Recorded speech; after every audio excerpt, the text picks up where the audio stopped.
Hello दोस्तों, welcome to war of aspirants channel.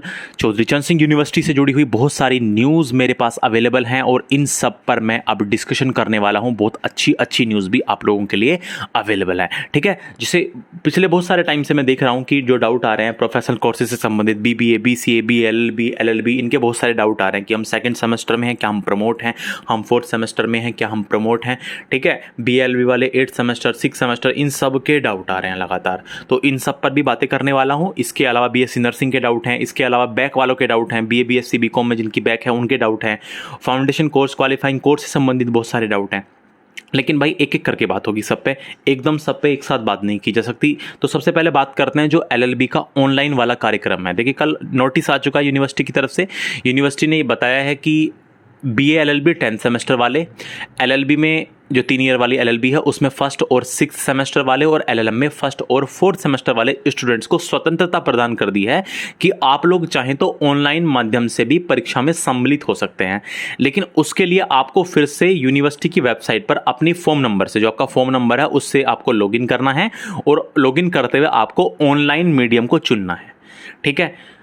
28/6 यानी 28 जून के पश्चात और 3 जुलाई से पहले, ये बात ध्यान रखिएगा, 3 जुलाई से पहले पहले जो है आप लोग अपना जो माध्यम है, मीडियम है, उसको चुन लीजिएगा। लेकिन ऐसी स्थिति में जो ऑनलाइन माध्यम से परीक्षा में सम्मिलित होने की इच्छा नहीं रखते हैं, उन्हें किसी भी ऑप्शन को चुनने की जरूरत नहीं है। और ऐसे परीक्षार्थी जो किसी विकल्प को नहीं चुनते हैं, तो उनके संबंध में यह मान लिया जाएगा कि वो ऑफलाइन माध्यम से परीक्षा में सम्मिलित होना चाहते हैं। देखिए, यूनिवर्सिटी का ये कहना है, जो कुलपति हैं NK तनेजा, उन्होंने कहा कि बहुत सारे स्टूडेंट जो हैं वो ग्रामीण इलाकों से हैं, जहां पर ऑनलाइन माध्यम शायद कामयाब ना हो पाए। इस वजह से उन्होंने दोनों ही ऑप्शंस आपको दे रखे हैं कि आप ऑनलाइन या ऑफलाइन जैसे भी चाहें उसी माध्यम से पेपर दे सकते हैं, ठीक है।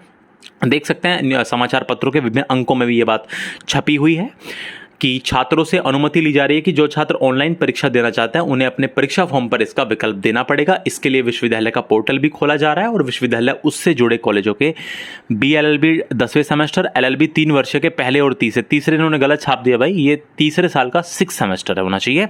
इसके अलावा LLM प्रथम और चतुर्थ सेमेस्टर के परीक्षा फॉर्म पहले ही भरे जा चुके हैं। इसमें जो छात्र ऑनलाइन परीक्षा देना चाहते हैं वे फिर से विश्वविद्यालय की वेबसाइट पर अपने फॉर्म संख्या से लॉगिन करके ऑनलाइन परीक्षा का विकल्प भर सकते हैं। इसके लिए 28 जून को पोर्टल खोल दिया गया है और 3 जुलाई से पहले पहले आपको ये काम कर देना। और भी विभिन्न समाचार अंकों में ये बात छपी हुई है, ठीक है। इस पर वापस डिस्कशन करने का कोई फायदा नहीं है। अब आगे चलते हैं जो इंपॉर्टेंट न्यूज़ की मैं बात कर रहा था। देखियो, यहाँ पर जो मैंने आपको ये येलो कलर में हाईलाइट किया हुआ ना, यहाँ पर एक बहुत ही इंपॉर्टेंट चीज़ है, लेकिन उससे पहले इस पूरी न्यूज़ को एनालाइज कर लेते हैं, ठीक है। देखिए, 2 दिन बाद डाउनलोड करें प्रवेश पत्र। जो आपके एडमिट कार्ड हैं वो आप 2 दिन बाद, अब से 2 दिन बाद डाउनलोड कर सकते हैं। 8 जुलाई से होंगी, ये तो आप लोग जानते हैं, ये तो हेडलाइन। चलो पहले न्यूज़ को समझने की कोशिश करते हैं। देखिए क्या यहाँ पर बताया गया है।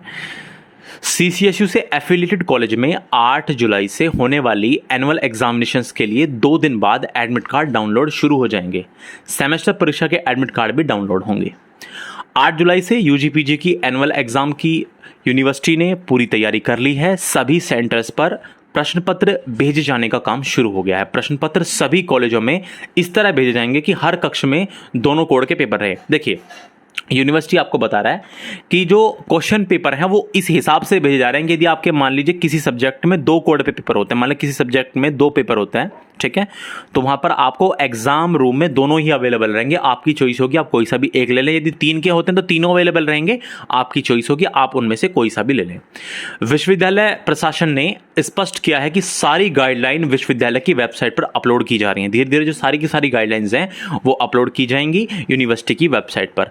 अंडर ग्रेजुएट में BA, BSc, BCom में 2 कोड में से छात्रों को सिर्फ 1 कोड का ही 2 कोड में से सिर्फ 1 कोड की ही परीक्षा देनी है। दोनों कोड में से कौन से कोड की परीक्षा देनी है, इसका निर्णय भी छात्रों पर ही छोड़ा गया है। देखिए, यदि आपकी किसी सब्जेक्ट में 2 कोड में परीक्षा होती है, माने कोई सब्जेक्ट है, जैसे फॉर एग्जांपल आपका जो सब्जेक्ट पॉलिटिकल साइंस है उसमें 2 कोड में परीक्षा होती है, या हिस्ट्री है 2 कोड में परीक्षा होती है, या कुछ भी सब्जेक्ट और भी इसके अलावा, ये तो मैंने BA के लिए हैं, बाकी इसके अलावा BCom में या BSc में यदि 2 सब्जेक्ट है तो आपको उनमें से किसी 1 कोड की परीक्षा देनी है। और यदि 3 है, मान लीजिए 3 है, तब भी आपको उनमें से किसी एक की ही परीक्षा देनी है। इसका निर्णय कौन लेगा? स्टूडेंट खुद लेगा कि उसको कौन सा कोड, किस कोड का पेपर उसको आसान लगता है, वो उसका ही घर से आपको पढ़ के जाना है और उसी कोड का पेपर आपको वहाँ पर मांग लेना है।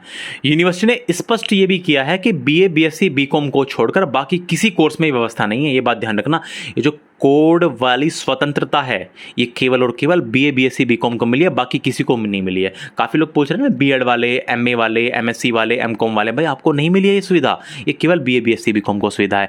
पेपर, सभी पेपर जो है वो 1.5 घंटे के होंगे। रजिस्ट्रार 1.5 घंटे में वही आधा पेपर करना है आपको, जैसे मैंने बताया था ना। जैसे यदि मान लो 5 सेक्शन आते हैं, वही वाला सेम सिस्टम वही होने वाला है। जैसे मान लो 5 सेक्शन आते हैं तो A सेक्शन में 10 में से 5 करने हैं। इसके अलावा B C D और E 4 सेक्शन बच गए।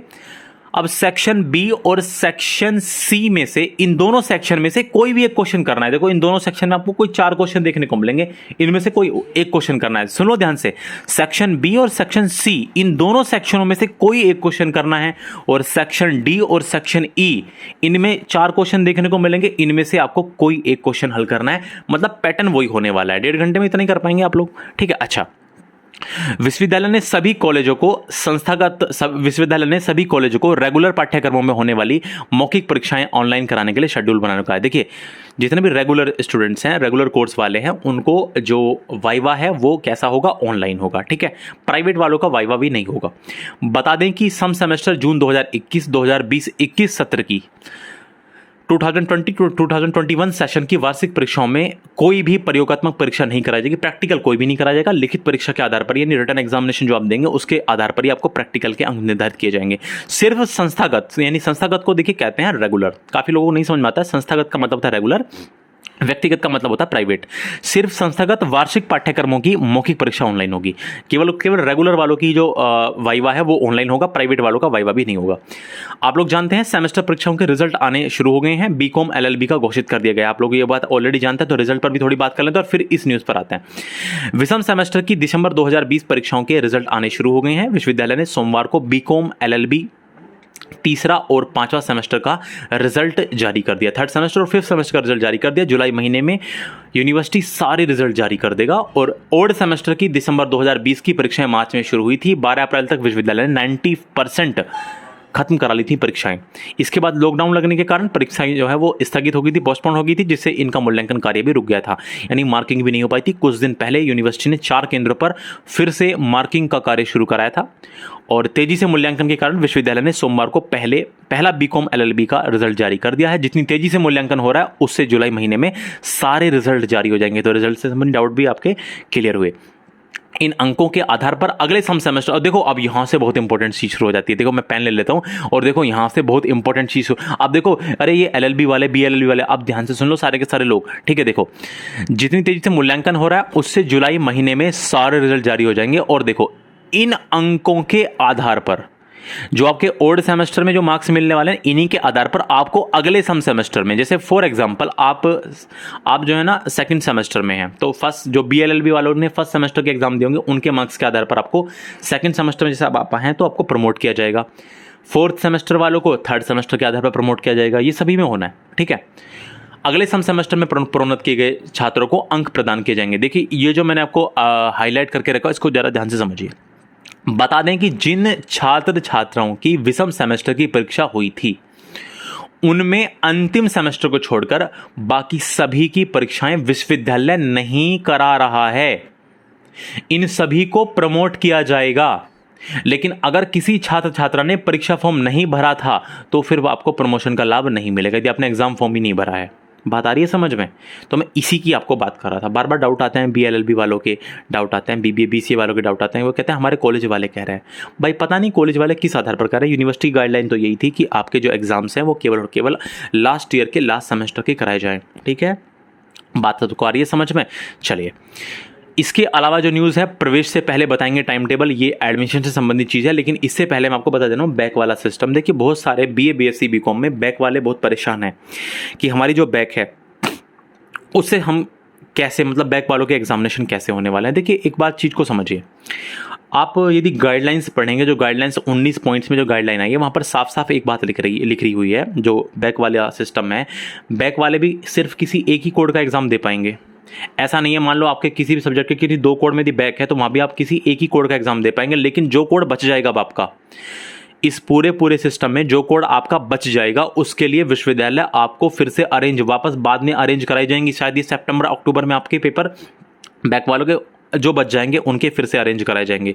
बहुत सारे जो सेमेस्टर एग्जाम वाले हैं जिनके बैक के एग्जाम होने वो भी अक्टूबर में होने हैं बहुत सारे, ठीक है। तो बैक वाले भी किसी एक ही कोड का पेपर दे पाएंगे। अब ये नहीं है कि मान लीजिए आपके किसी भी सब्जेक्ट में 2 कोड पे है तो आप वहाँ भी एक का ही दे पाएंगे, और यदि एक बच जाएगा तो फिर वो बाद में खिसकेगा, बाद में जाएगा, बाद में अरेंज करा जाएगा। यूनिवर्सिटी की जो गाइडलाइंस है ना वो ध्यान से पढ़िएगा। मैंने आपको पुरानी वीडियो ऑलरेडी देख सकते हैं। अब इस जो गाइडलाइंस आई थी उस पर 17 मिनट से ज़्यादा की वीडियो है, 17 मिनट से ज़्यादा बड़ी वीडियो है, वहाँ पर आप देख सकते हैं।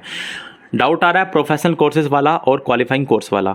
बहुत सारे लोग जो हैं जिनका कोड का पेपर जो पहले ऑलरेडी पेपर अप्रैल में हो चुका है, देखिए आपको यदि आपके ये पेपर इनमें से कोई सा एक हो चुका है तो वो वाला तो देना नहीं है। चाहे क्वालिफाइंग कोर्स और फाउंडेशन कोर्स की मैं बात कर रहा हूँ, सुन लीजिए मेरी बात को ध्यान से स्पष्ट शब्दों में। क्वालिफाइंग कोर्स या फाउंडेशन कोर्स में से आपका यदि कोई सा भी पेपर अप्रैल में हो चुका है तो फिर वो वाला तो आपको नहीं देना, लेकिन बचा हुआ फिर देना है, ठीक है। ध्यान से समझ लीजिए, क्वालिफाइंग कोर्स और आपको फाउंडेशन कोर्स के पेपर तो देने ही देना है। हो चुका है तो वो वाला नहीं देना है, जो वाला नहीं हुआ है वो देना पड़ेगा। बात आ रही है समझ में? इससे संबंधित कोई डाउट ना रखें। लेकिन यदि किसी का फर्स्ट ईयर में लेकिन यदि आप फर्स्ट ईयर में थे और पिछली बार और उसमें यदि किसी की बैक है तो वो लोग इस बार उस पेपर को देंगे पिछले साल वाला, यदि उसमें किसी की बैक है तो, ठीक है।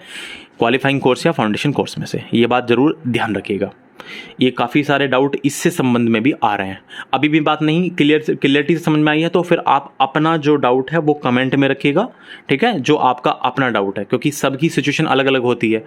तो आप अपना डाउट कमेंट में रखिएगा, आपका रिप्लाई कर दिया जाएगा। बहुत सारे लोग इस बात